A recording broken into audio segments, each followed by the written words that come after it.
Здравствуйте! В эфире передача «Акцент». Сегодня у нас в гостях Степан Кириллин, участник и обладатель медальона за профессионализм международного чемпионата WorldSkills 2017 года, который прошел нынче в Абу-Даби. Кроме того, Степан награжден премией главы Якутии Егора Борисова.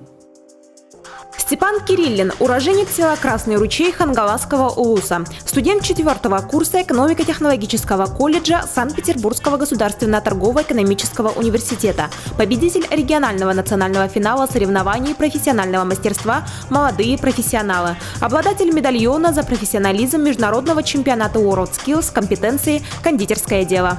Степан у нас сейчас студент Санкт-Петербургского политехнического университета имени Петра Великого. Но тем не менее в эти дни он гостит в родной республике. С какой целью вы приехали?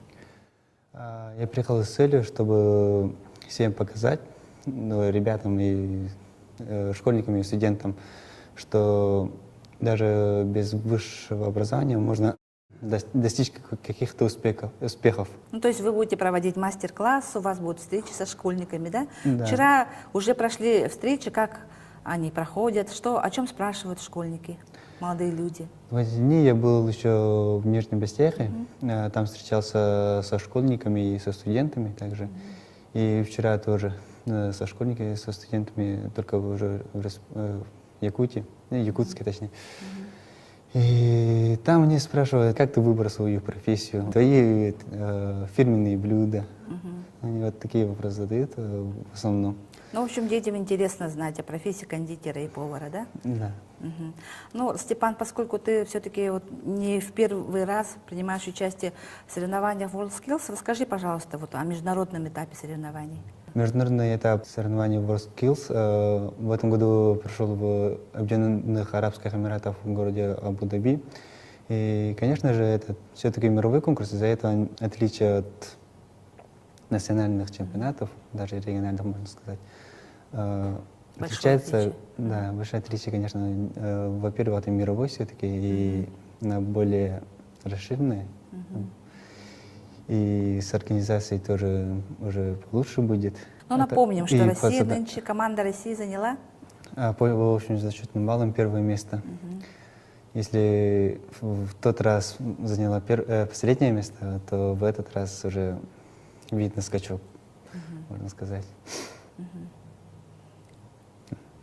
Ну, сколько участников было? Много вас? В команде сколько вас человек было? В И общем, какие-то нынче какие-то особенности чемпионата были другие? Ну, в моем кондитерском? У меня было если не ошибаюсь, 26 участников. В этом году все были очень сильно подготовлены, все уже составляют конкуренцию. Это, кажется, впервые так. Ты в прошлый раз упоминал, что нынче была какая-то фишка все-таки соревнований. В этом году конкурсное задание полностью поменяли. Там очень много секретных модулей добавили. Например, во второй день там был полностью секретный модуль. То есть мы вообще не знали, что готовить. Из чего готовить? Из чего готовить, как готовить. И только там сказали. То есть утром перед соревнованием нам дают это задание. И, ну и как? Ты справился, не растерялся? Ну, по мне, да, хорошо справился, но... Что это было? Что ты приготовил? Мы приготовили французский десерт савре из дрожжевого теста. И на фотографиях я видела, там у тебя вообще метровая композиция из шоколада. Это тоже? Нет, это было домашнее задание. Это Мы уже дома готовили и там поставили. А так там во всех изделиях надо было показать еще тему стрит-арт, даже этих таинственных модулях тоже. Степан, вот расскажи, пожалуйста, насколько сейчас популярна профессия повара-кондитера? Это была ваша мечта с детства или как вы пришли к ней, к этой профессии? И я с детства уже знал, кем буду и куда поступлю, ну, то есть повара. Я всегда хотел стать поваром. но не понимал то ли поваром, то ли кондитером. Я только перед тем, как подать документы, только тогда уже начал задумываться насчет этого. И все-таки пошел на повара. На повара. Да.